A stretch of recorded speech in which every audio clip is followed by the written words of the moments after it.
Education gives you a different way of looking at it. That's the way. That's not the way that God works. The whole point of science is that it doesn't require faith. That it has evidence that backs up your beliefs. How does science help those people in Kabira? How does science help? Hang on. Wait a minute, over here. Carry on. Laurie's over here. Science doesn't need faith. The whole...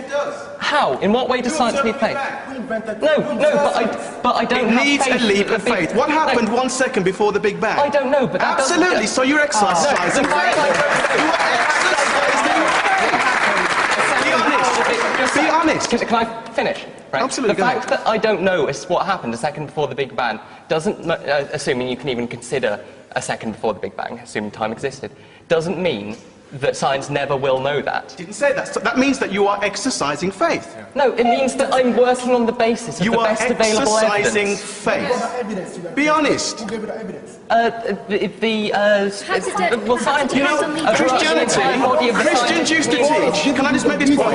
Wait. This is very difficult to follow, but the fact is that religion used to claim to explain everything, but it explains that the Big Bang is a good one, though. It is, because in the 50s, Christians used to say that the universe had a beginning. Science used to say the universe didn't have a beginning, it always existed. Some scientists. Absolutely. Yeah, scientists isn't Some science has moved. So you need to, as scientists, you need to exercise faith. No. If science was still peddling that principle, that the universe had always existed, because that's what we believe, then absolutely we would be no better than religion. But science has looked at the evidence and moved on. Yeah. Faith doesn't do that. Religion doesn't do that. So what happened? I go back to my question. You are still exercising, but you are still exercising faith. Wait, thank you. Religion.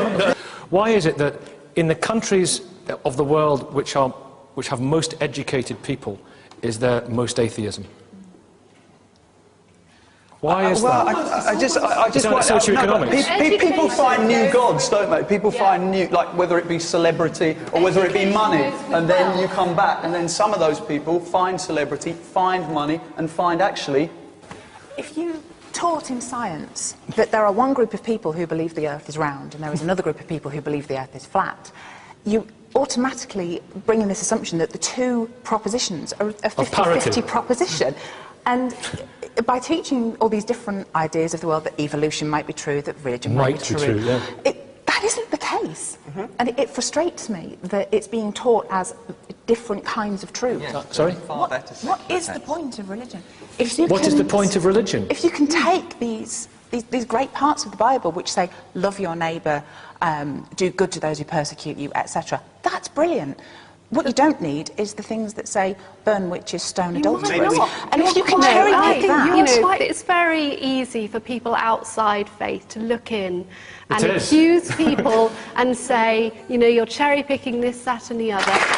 Laurie, what do you think about giving a child that you have the religion that you want to give that child? I think it's quite naive to say that that there aren't people with very, very strong faith who do horrible things and believe horrible things because of their religion. Now, it doesn't mean that it actually says that in their texts, or that's what the texts mean, or what the correct interpretation is, or whatever. But there are people who, bomb abortion clinics because they feel so strongly based on their faith that that's the right thing to do.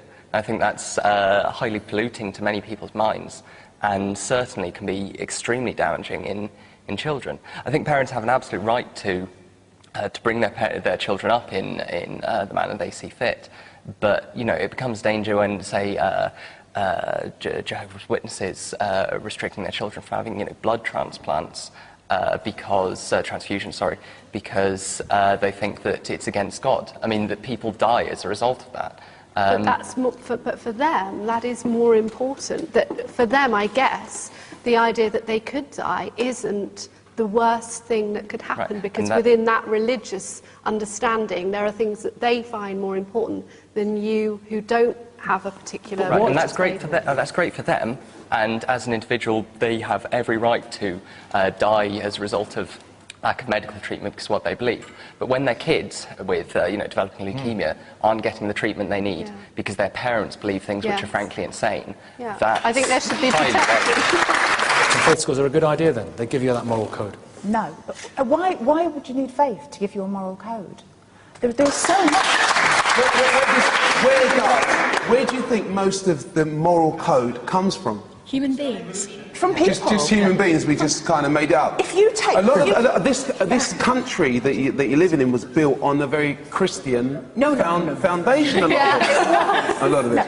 But the ancient Greeks had a moral code. Yeah, they had a moral code, but it's all built on That was long before Jesus. But it's all built on faith, isn't it? It was all built on their faith and their gods. So it's all built on a higher ground, on a higher purpose. That's what it's all...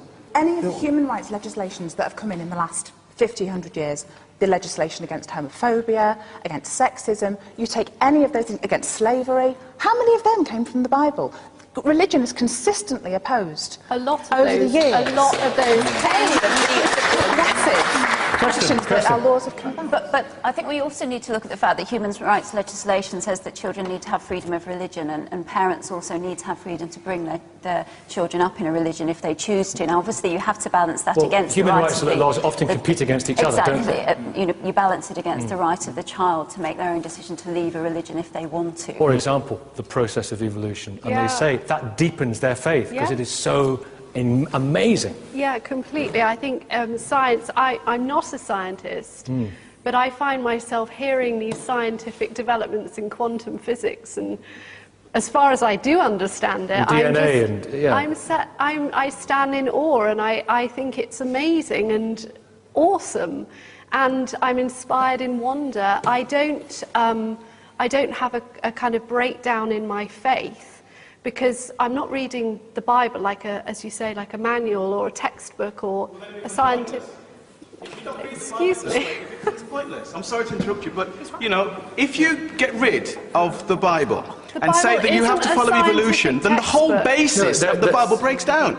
The whole basis, the whole point of us being here, the whole concept of sin. Your faith may break down if you don't believe in creationism, but it doesn't. It's very disingenuous of Christians to There are many people who read that, many scientists, and it has deepened. I know Christians deepened their faith because it is such a because it means, well, if you believe in evolution, it means that the whole basis... It's not a question of believing in evolution.